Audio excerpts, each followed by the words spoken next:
নমস্কার প্রিয় দর্শক মণ্ডলী, আপনারা দেখছেন easy online Bangla YouTube channel. সকলকে আমাদের চ্যানেলে স্বাগতম। বন্ধুরা, আপনারা কিছুদিন আগে বাংলার ভূমি যে অ্যাপটি ছিল প্লে স্টোরে, যেটা অ্যাভেলেবেল ছিল, সেখান থেকে খুব সহজে কিন্তু জমি জায়গার দাগ এবং খতিয়ান নাম্বার দিয়ে আপনাদের সার্চিং বা আপনাদের কার নামে জমিটা রয়েছে সেটা খুব সহজেই দেখতে পারতেন। কিন্তু ইদানিং কিছু টেকনিক্যাল সমস্যার কারণে তারা অ্যাপসের নামটি চেঞ্জ করেছে এবং চেঞ্জ করেছে ভূমির তথ্য। সেই ভূমির তথ্য অ্যাপের মাধ্যমে আপনি কিন্তু আর খুব সহজে দেখতে পারবেন না, কারণ অনেকগুলো এর মধ্যে চেঞ্জেস এসেছে। তো কোন অপশনের মধ্যে ক্লিক করলে আপনারা আপনাদের দাগ এবং খতিয়ান নাম্বার দিয়ে খুব সহজেই জমির সার্চিং দেখে নিতে পারবেন, তো সেটা আপনাদেরকে আজকে জানিয়ে দেব। তাই চলুন ভিডিওটি দেখে নেওয়া। সবার প্রথমে আপনারা প্লে স্টোরে চলে আসবেন। প্লে স্টোরে আসার পর সার্চ করে নেবেন ভূমির তথ্য। ভূমির তথ্য লিখে যখনই আপনি সার্চ করে নেবেন, আপনার সামনে ভূমির তথ্যর যে অফিসিয়াল ওয়েবসাইটটা রয়েছে, অফিসিয়াল যে অ্যাপ্লিকেশনটা রয়েছে, সেই অ্যাপ্লিকেশনটা কিন্তু আপনার সামনে কিন্তু চলে আসবে। আপনি এখানে দেখতেই পাচ্ছেন যে অ্যাপ্লিকেশন, সেটা কিন্তু চলে এসেছে। তো এখানে ক্লিক করবেন। আপনি ক্লিক করার পর এটা জাস্ট ইনস্টল অপশানে ক্লিক করে আপনি ইনস্টল করে নেবেন। তো ইনস্টল হওয়ার পর আপনাদেরকে দেখিয়ে দিচ্ছি। দেখতেই পাচ্ছেন অ্যাপটি কিন্তু আমাদের সামনে ইনস্টল হয়ে গেছে। এরপর আমরা অ্যাপটিকে কি করব, ওপেন অপশানে ক্লিক করে ওপেন করে নেব। তো এখান থেকে আমি ওপেন করে নিচ্ছি। ওপেন করার পর অ্যালাও অপশানে ক্লিক করে নিচ্ছি। অ্যালাও অপশানে ক্লিক করার পর অ্যাপটি লোডিং নেবে। এগুলো আপনাদের কাছে কনসেন্ট রিকোয়ার্ড এগুলো চাইবে, এগুলোতে ঠিক চিহ্ন করে অ্যাগ্রি অ্যান্ড কন্টিনিউ অপশানে আপনারা এগিয়ে যাবেন। এরপর এখানে অনেকগুলো অপশান রয়েছে, আপনারা দেখতেই পাচ্ছেন। এখানে সবার প্রথমে রয়েছে প্লট ও খতিয়ান ইনফরমেশন।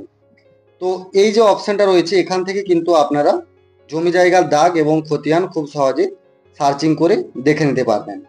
তো এখানে আপনারা কি করবেন, ক্লিক করে নেবেন। ক্লিক করে নিতেই এখানে আরও অনেকগুলো অপশান আসবে। Web version first, save file, RS LR converter এবং how to check land record. তো আপনারা সবার প্রথমে যে লিঙ্কটি রয়েছে ওয়েব ভার্সন ফার্স্ট, এখানে ক্লিক করে নেবেন। এখানে ক্লিক করে নিতেই আপনার সামনে পেজটি লোডিং হবে এবং লোডিং হওয়ার পর পেজটি আপনার সামনে ডিসপ্লে হবে। দেখতেই পাচ্ছেন আপনার সামনে কিন্তু পেজটা ওপেন হয়ে গেছে।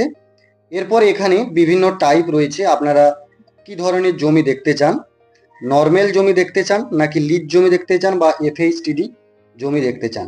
এখানে ল্যাঙ্গুয়েজ রয়েছে বাংলা, ইংলিশ, আপনাদের পছন্দ মতো ল্যাঙ্গুয়েজ আপনারা সিলেক্ট করবেন। এরপর এখান থেকে ক্লিক করে আপনাদের যে জেলাটা, সেই জেলাটা কিন্তু আপনারা এখান থেকে সিলেক্ট করে নেবেন। তারপর এখান থেকে ব্লক ব্লক আপনারা সিলেক্ট করবেন।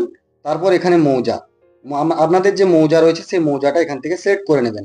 যদি আপনারা মৌজাটা খুঁজে না পান, তাহলে আপনারা মৌজার যে নম্বর রয়েছে সেটা ধরে এখানে সার্চ করে নিলে মৌজাটা চলে আসবে।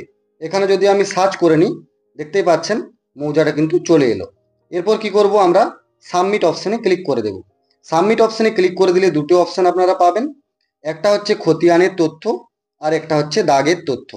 তো আপনারা যদি দাগ সার্চিং করতে চান, তাহলে দাগের তথ্য অপশানে ক্লিক করে দাগের নাম্বারটা এখানে এন্ট্রি করে সার্চ অপশানে ক্লিক করবেন। আর যদি আপনারা খতিয়ানের তথ্য দেখতে চান, তাহলে খতিয়ান নাম্বার এখানে ক্লিক করে খতিয়ান নাম্বারটা বসাবেন, বসে সার্চ অপশানে ক্লিক করবেন। তো এটি করে আমি আপনাদেরকে দেখিয়ে দিচ্ছি। দেখতেই পাচ্ছেন আমি যখন 11 দিয়ে সার্চ করে নিলাম দাগ, তখন কিন্তু আমাদের সামনে আমাদের সমস্ত ডিটেলসগুলো চলে এসেছে। এখানে দাগ নম্বরটা দেওয়া রয়েছে এবং এখানে দেওয়া রয়েছে যে শ্রেণীটা, জমির শ্রেণীটা কি রয়েছে, জমির মোট পরিমাণ কত রয়েছে এবং দাগের ম্যাপটাও কিন্তু এখানে আপনারা খুব সহজে দেখে নিতে পারবেন। ক্লিক হেয়ার অপশানে ক্লিক করে আপনারা কিন্তু ম্যাপটা দেখে নিতে পারবেন। এরপর এখানে নিচে রয়েছে যে কোন কোন রায়ত এই দাগের মধ্যে অবস্থান করছে, সেই রায়তের নাম কিন্তু এখানে দেওয়া রয়েছে এবং তাদের দাগ নাম্বার এবং তাদের অংশ বা পরিমাণ। এছাড়াও এখানে আপনার কতটা জায়গা রয়েছে ওই দাগের মধ্যে সেটা কিন্তু লেখা রয়েছে। এরপর আপনারা কি করবেন, এই যে পিডিএফ বলে অপশানটি রয়েছে নিচের দিকে, পিডিএফ অপশানটিতে ক্লিক করে নেবেন। পিডিএফ করলে এটা কিন্তু একটা অ্যাড আসবে। তো অ্যাডটা আসার পর দেখতে পাচ্ছেন ফাইলটা সেভ হয়ে গেছে। এরপর আপনারা শেয়ার বলে যে অপশানটি রয়েছে, সেই শেয়ার অপশানে ক্লিক করে আপনারা এই ফাইলটি যাকে খুশি হোয়াটসঅ্যাপে কিন্তু পাঠিয়ে দিতে পারবেন। তো এইভাবে খুব সহজে কিন্তু আপনারা আপনাদের যে জমির দাগ এবং খতিয়ান নাম্বার খুব সহজে এই অ্যাপ্লিকেশনের মাধ্যমে চেক করে নিতে পারবেন। যেটা কিন্তু আপনাদের ওয়েবসাইট থেকে করতে হলে আপনাদের কিন্তু প্রথমে আপনাদেরকে বানাতে হবে আপনাদের ইউজার আইডি পাসওয়ার্ড, অনেক ঝামেলা রয়েছে। তো এটা খুব সহজে সবাই কিন্তু এভাবে চেক করে নিতে পারবে। তো এই ছিল আজকের আপডেট। ভিডিওটি ভালো লাগলে অবশ্যই লাইক করবে, বন্ধুদের সাথে শেয়ার করবে এবং প্রত্যেককে জানিয়ে দেবে যাতে তারা বিষয়টি জানতে পারে। সকলকে অসংখ্য অসংখ্য ধন্যবাদ।